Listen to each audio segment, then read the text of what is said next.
So welcome all of you. Am maths tutorial पे आप सभी का बहुत बहुत स्वागत है। यूनिफॉर्म कंटिन्यूटी के इस लेक्चर में यूनिफॉर्म कंटिन्यूटी का ये फर्स्ट लेक्चर है, तो इसमें हम इसके बेसिक इंट्रोडक्शन पे बात करेंगे, इसका डेफिनेशन पे बात करेंगे, फिर आफ्टर देन आगे कंटिन्यूटी यूनिफॉर्म कंटिन्यूटी के और लेक्चर्स लेकर के आएंगे।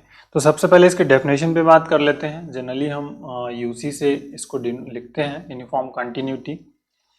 तो अब इसके पहली फर्स्ट डिफिनेशन क्या होगी, जैसे हमें एक फंक्शन की जरूरत होगी और कोई इस इंटरवल, तो हम कंसिडर कर लेते हैं कि let y is equal to F of X be a function of x, ठीक है, define on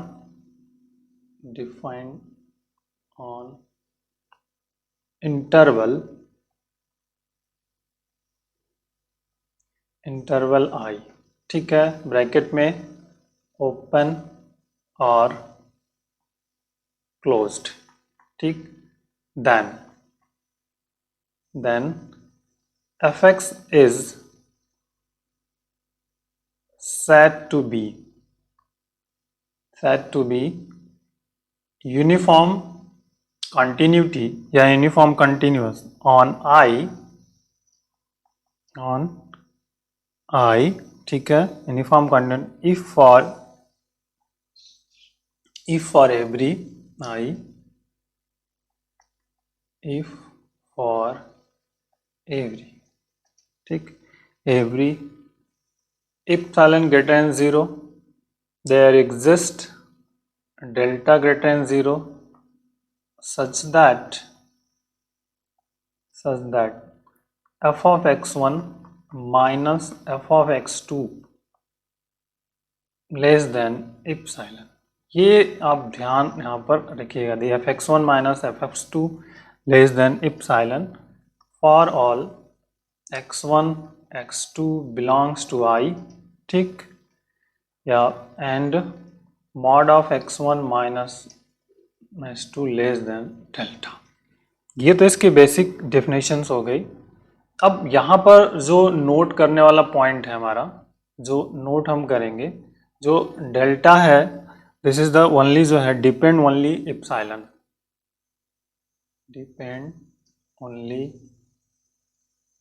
depends only on epsilon. दूसरा, delta independent from x, delta is independent of x include नहीं होगा। ये तो इसकी बेसिक डेफिनेशन हो गई, ठीक है। अभी हम प्रॉब्लम से बात करेंगे। एक दूसरी डेफिनेशन हम इस तरह से इसको लिख सकते हैं कि अगर let F such that A tending to R, ठीक है, is domain and A is the subset, इस तरह से लिखिए टेंडिंग टू आर, या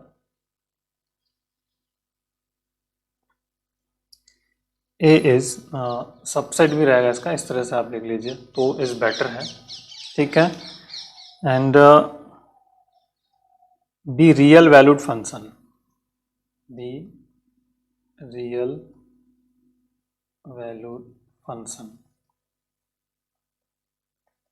ठीक है, be real valued function f, then f is said to be, ठीक है, said to be uniform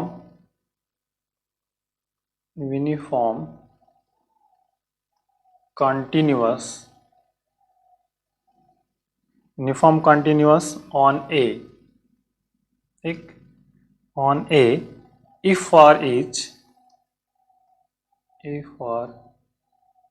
each epsilon greater than 0 delta greater than 0, ठीक है,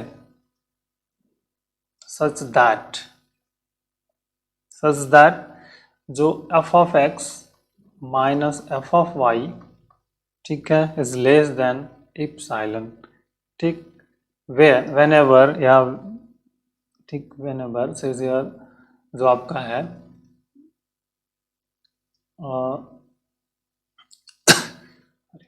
where xy belongs to a and x minus Y mod, ठीक है, less than delta.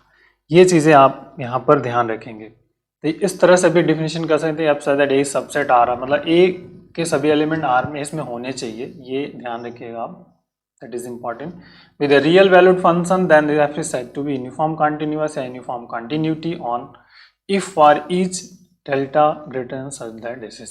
तो इस तरह की कंडीशंस अगर होल्ड होती है तो हम कहते हैं कि यूनिफॉर्म कंटिन्यूअस की कंडीशंस में आ जाता है, ठीक है। जैसे हम मान लीजिए कोई एग्जांपल ले लेते हैं, जैसे सपोज एग्जांपल की बात हम अगर करते हैं, फिर इसके रूल्स पे बात करेंगे। जैसे मान लीजिए कि हम F of x is equal to ले लिया हमने साइन एक्स, ठीक है, is uniform continuous on R. अब हमें ये चेकआउट करना है, ठीक है। तो देखिए सबसे पहले एफ ऑफ एक्स है, तो हम अगर हमें ज़रूरत है एफ ऑफ एक्स वन, तो F of x one minus F of x two, तो क्या हो जाएगा आपका sine X one minus sine of x two, okay. और sine C minus sine D का जो फार्मूला है वो आपको यहाँ पर लगा देना है। तो साइन सी माइनस डी का टू साइन, तो two cos x one plus x two by two हो जाएगा, और into sine of x one minus x two by two, ये इसका फार्मूला है साइन सी प्लस डी का। अब इसको सेपरेटली आप अलग अलग कर लीजिए, two mod cos x one plus x two by two into sine X one minus x two by two, ठीक, दैट इज क्लियर। अब नेक्स्ट थिंकिंग, आगे का जो पोर्शन होगा अब उस पर हम कैसे बात करेंगे। देखिए आप जानते हो we know that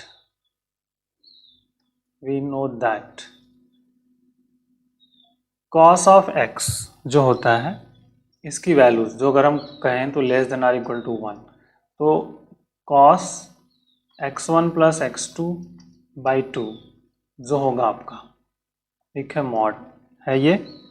so that is important. तो इसकी वैल्यूज कितनी हो जाएगी, this is less than or equal to one, ठीक है। तो ये less than or equal to one हो जाएगा। अब आगे की चीज़ को हम अगर इस पर डिफाइन कर लें तो क्या मिलेगा, बहुत ही आसान सा है। तो यहाँ पर ये आ जाएगा आपका less than two mod sine X one minus x two by two, ठीक, ये एक आपका रिजल्ट यहाँ से मिल जाएगा। अब आगे का जो पॉइंट आउट है उसको समझना है। अब एक और आप जानते हो, we know that sine X mod this is less than or equal to X, ये भी होता है आपका। तो इस वाले केसेस में हम यहाँ पे अप्लाई कर लेंगे। तो ये ध्यान रखिएगा, ये आपके लिए फार्मूला रहेगा हमारा, दिस इज, तो sine of x one minus x two upon two, ठीक, this is less than or equal to x one minus x two by two. एक कंसेप्ट यहाँ पर हम अप्लाई कर लेते हैं। So that is the value less than two into x one minus x two by two, less than equal to x one minus x two, ठीक है। And तो अब जो वर्कआउट हो गया, दिस इज जो लेफ्ट में हमें मिल गया mod of f of x one minus F of x two, ठीक, that is a less than x one minus x two और लेस देन एप्सिलॉन, ठीक है, is equal to this is the delta. तो ये एक basic fundamental हमारे पास है जिसकी इस वैल्यूज को हम कर लिए। तो hence for all delta greater than zero there exist, ठीक है, delta equal to epsilon such that ठीक है, such that mod of fx1 minus f of x2 less than epsilon x1 x2 belongs to R। सो ये conditions यहाँ पर fulfil हो गई, ठीक है, क्योंकि हमें पता है कि मॉड ऑफ जो x1 माइनस x2 होता है इज लेस देन डेल्टा, ये आप ऊपर हमने इसकी डेफिनेशंस में ही है. So this is the F of x is equal to sine X is U C. Uniform convergent हो गया. तो ये एक बेसिक एंड इम्पॉर्टेंट सा रिजल्ट है इस तरह से. जैसे मान लीजिए एक और क्वेश्चन ले लेते हैं. सेकंड क्वेश्चन कि f of x is equal to x, ठीक है, is U C on R. इसको चेक करना है. तो वर्कआउट कैसा रहेगा हमारा? F of x one minus F of x two, ठीक है. So is equal to mod x one minus x two, ठीक, and is less than delta. और डेल्टा इज इक्वल टू आप क्या मानते हो? Epsilon. So that is here important है, equal to epsilon. It means mod of x one minus F of x two less than epsilon, ठीक है. So where delta greater than zero and delta is equal to epsilon. So that is important. तो f x is U C on R. ये आपका result यहाँ से जाएगा. तो basic इस तरह से है. अब वर्किंग रूल पे हम बात करेंगे, जो कि हमारा मेन पॉइंट होगा. हम कैसे वर्क को करेंगे, एल्गोरिथम या वर्किंग रूल जो हमें यहाँ पे करना है. तो फर्स्ट, ठीक है, फर्स्ट जो होगा solve mod of f of x one minus F of x two. इसको सॉल्व करेंगे एंड टू गेट, ठीक, to get mod of x one minus F of x two less than or equal to mod of five x one x two, ठीक, and mod x one minus x two. ये terms आपको मिलना चाहिए. This is the for all x one x two belongs to आई, या जो भी open interval आई है उस पर बात करेंगे, ठीक है. दूसरा पॉइंट में क्या करना है आपको? सॉल्व, ठीक है, solve for five x one and x two. इसको सॉल्व करना है आपको. And for getting maximum, for getting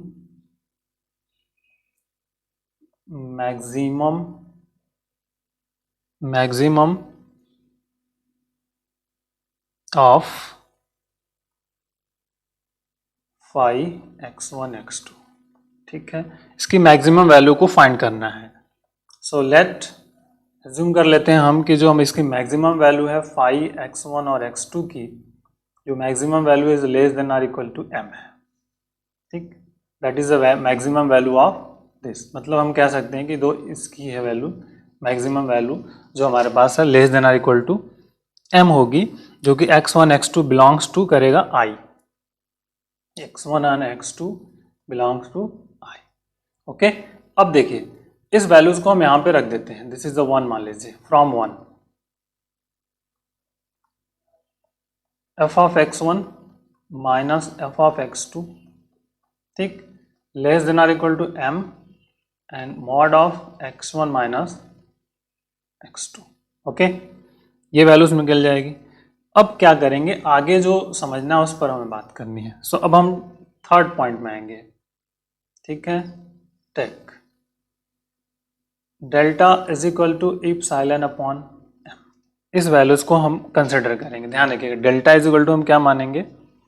epsilon upon M. जो भी आएगा उसको हम मान लेंगे. This is delta is equal to epsilon upon M. And fourth point में अब आएंगे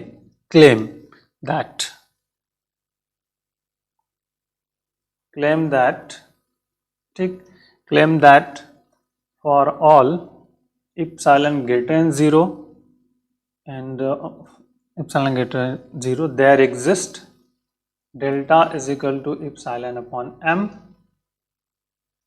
such that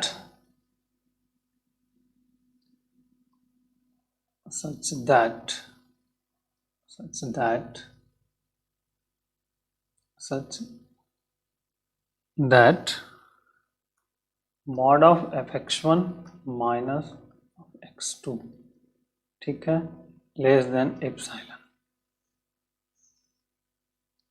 ठीक है, ये एक बेसिक पॉइंट है। क्यों है? बिकॉज यहाँ पर आप समझिए, क्योंकि व्हेन एवर जो है mod of x1 minus mod of x2 जो लेस देन होता है डेल्टा, ठीक है, ये ऊपर हमने एज्यूम किया हुआ, that is year less than delta है। तो देखिए बहुत आसान है, लेस देन डेल्टा, तो यहाँ पर लेस देन डेल्टा रखेंगे और इस डेल्टा की वैल्यूज को यहाँ पर ये वाला एज्यूम कर लेंगे, तो यही तो मिलेगा आपका। देखते हैं फ्रॉम टू से अगर ऐसा समझ में आ रहा है तो फ्रॉम टू कर लीजिए यहाँ पर, फ्रॉम टू। देखिए mod of fx1 minus mod of x2, ठीक है, लेस देन m डेल्टा हो जाएगा, m डेल्टा, और इसकी वैल्यूज को रख दीजिए m into epsilon upon delta, epsilon upon m। Consider जो किया तो m कैंसिल, तो जो हमारे पास टास्क हमें मिलेगा इस तरह से हम यहाँ पर फाइंड आउट कर लेंगे। It means mod of fx1 minus f of x2 less than epsilon. तो ये तरीका है, वर्किंग रूल, इस तरह से हम इसको चेकआउट कर सकते हैं और आगे वर्क में ले सकते हैं। ठीक, जैसे एग्जांपल में हम कोई ले लें एक आपका प्रॉब्लम्स, ले लिया कि f of x is equal to X square, ठीक है, ऑन ए बी, ठीक, ऑन ए बी ले लिया, और a and b are finite है, a and b are finite, ये ध्यान रखिएगा, a एंड b क्या हमारे पास है, फाइनाइट है। तब इसके बारे में हम बात करते हैं। तो जैसे फाइंड आउट करेंगे हम first f of x1 minus f of x2, ठीक, तो क्या मिलेगा आपको, this is the x1 square minus x2 square, okay, और इसको सिंप्लीफाई अगर हम कर लेते हैं तो x1 माइनस x2 और फिर x1 प्लस x2, ठीक, मॉड। अब आगे की वैल्यूज दोनों को अलग अलग आप मॉड अप्लाई कर लीजिए, तो this is the x1 minus x2 और this is the x1 plus x2, ठीक। तो ये जो अब x1 x2 हो गया, दिस इज मतलब mod of x1 minus x2, और ये हो गया आपका फाई x1 और x2, ठीक। फाई x1 x2 जो हमारे पास है, इसकी वैल्यूज को हम डिफाइन करते हैं, मैक्स वैल्यू को फाइंड करने की कोशिश करते हैं। Phi x1 and x2 is equal to आपके पास क्या है, x1 प्लस x2। ये कंसिडर वर्क हो गया आपका, इज इंक्रीजिंग, ठीक है, इज इंक्रीजिंग, ठीक है, increasing, so it max value, तो इट मैक्स वैल्यू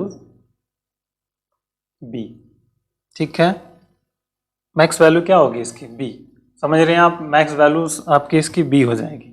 मतलब अगर अब x1 is equal to B and x2 is also, मान लीजिए बी है हमारे पास है, ठीक है, तो x1 प्लस x2 कितना हो जाएगा आपका, 2b हो जाएगा सिंपली, ठीक है ना, x1 plus x2 is equal to 2b।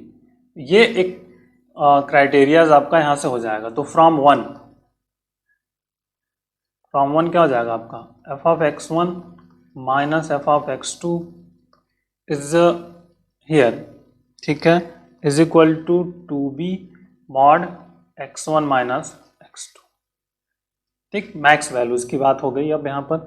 अब बहुत ही आसानी से इसको आप कर सकते हो, ठीक है। अब यहाँ पे हम क्या मानेंगे, let delta is equal to epsilon upon 2b and mod of x1 minus x2 is less than delta, ठीक। अब यहाँ पे वैल्यूज को आप डिफाइन कर लीजिए, f of x1 minus f of x2, ठीक, लेस देन 2b इंटू, ठीक है, डेल्टा, ठीक है, 2b इंटू डेल्टा, इस वैल्यूज हो जाएगी लेस देन वाली कंडीशंस, और फिर यहाँ पर आप इसको आप डिफाइन कर लीजिए 2b into epsilon upon 2b, सो 2b कैंसल, तो that is a mod of f of x1 minus f of x2 less than epsilon. ठीक है, एप्सिलॉन आपको मिल गया, सो that is the important, fx is uniform continuous on AB। तो ये एक important point out है आपका, एक एक करके पॉइंट को समझना। ठीक, अब कुछ नोट करके हम वर्कआउट कर लेते हैं यहां पर। ठीक है, देखिए, अगर if you are not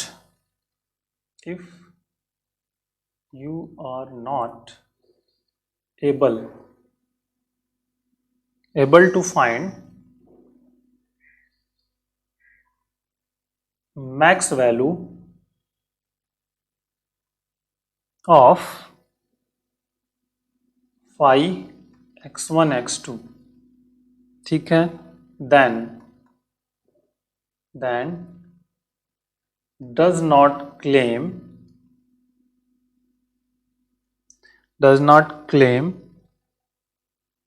that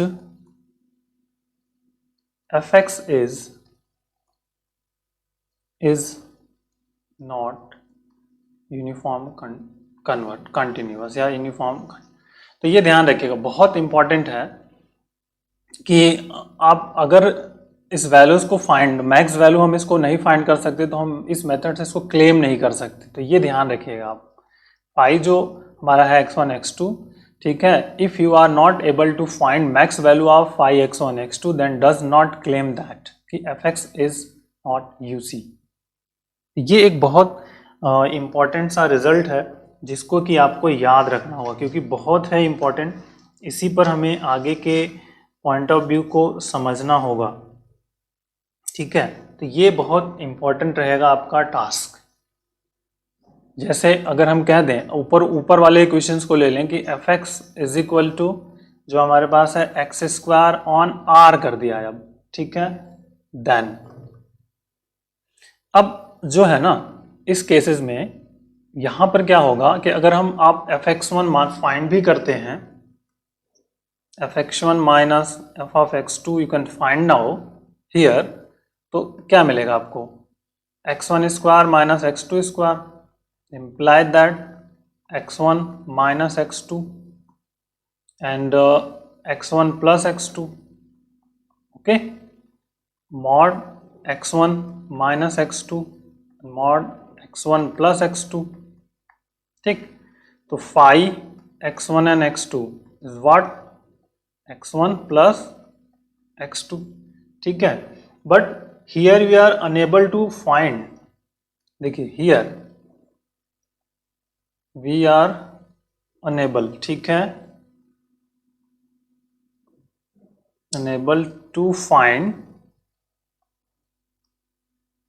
max value of phi x1 x2। क्यों? क्योंकि यहाँ पे जो रेंज है ना ये R दिया हुआ, तो हमें पता ही नहीं हम कैसे कर सकते हैं। तो अब ये जब इसकी वैल्यूज को हम मैक्स वैल्यू को फाइंड ही नहीं कर सकते हैं, ठीक है, जो कि x1 प्लस x2 हियर है, ठीक है, सो इट मीन्स क्या होगा, ये नॉन यूनिफॉर्म कन्वर्जेंट हो गया, this is the non uniform, ठीक है, नॉन यूनिफॉर्म। तो अब ये क्या होगा, मतलब ये जो यूनिफॉर्म कंटिन्यूटी नहीं होगा, तो ये एक बहुत इंपॉर्टेंट रहेगा वर्कआउट। तो ये चीज़ ध्यान आपको रखनी होगी कि हम इस वैल्यूज को अगर हम फाइंड आउट नहीं कर पा रहे हैं, मैक्स वैल्यूज को फाइंड आउट नहीं करेंगे, तो ये नॉन यूनिफॉर्म हो जाएगा और नॉन यूनिफॉर्म क्राइटेरियाज है, ठीक है, मतलब which is not uniform continuous, ठीक है, तो ये ध्यान रखिएगा आप। तो एक बहुत इंपॉर्टेंट है नॉन यूनिफॉर्म कंटिन्यूटी, कर लीजिए कंटिन्यूटी क्राइटेरियाज, तो एक बेसिक एंड इम्पॉर्टेंट रिजल्ट। तो ये बहुत इंपॉर्टेंट है आपका पॉइंट। इस तरह से हम इन सभी पॉइंट्स का यूज करके आगे वर्क करेंगे, ठीक है, तो ये ध्यान आपको रखना है। सो that is the important point. तो इसी तरह से हम आगे भी और क्वेश्चंस को लेकर के आएंगे, लेक्चर 1, 2, 3 जो भी होगा, एंड उसके बाद हम बात करेंगे इसके एग्जिस्टेंस ऑफ क्राइटेरियाज पर। ठीक है, कुछ प्रॉपर्टीज पे बात कर लें इसके। आइए हम प्रॉपर्टी पे बात करते हैं। प्रॉपर्टीज इज फर्स्ट जो आपके पास है, यदि if f x and g x, ठीक है, are U C uniform continuous, then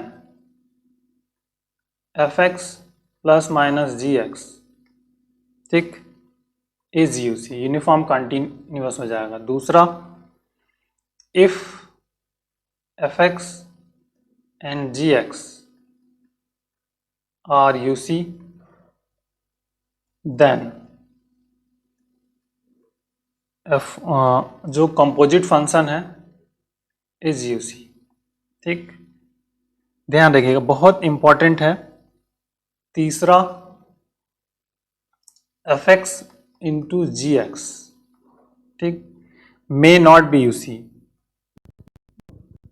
may not be U C, ठीक है, हो भी सकता है नहीं भी हो सकता है, तो ये ध्यान रखिएगा। अब चौथा पॉइंट इसमें क्या हो जाएगा, यदि if f x and g x, ठीक, are U C, uniform continuity and bounded,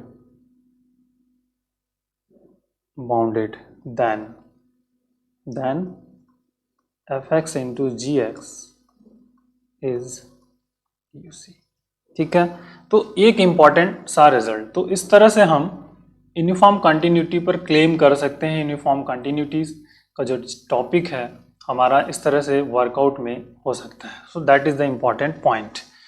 तो अब आने वाले लेक्चर्स में हम इसके प्रॉपर्टीज पे बात करेंगे, मेथड टू फाइंड पे बात करेंगे, कैसे हम मेथड से चेक करके इसको कोशिश करेंगे कि यूनिफॉर्म कंटिन्यूअस कैसे चेक होगा हमारा। तो एक एक करके हम आने वाले कंटिन्यू लेक्चर्स में इस पे बात करेंगे। Thank you.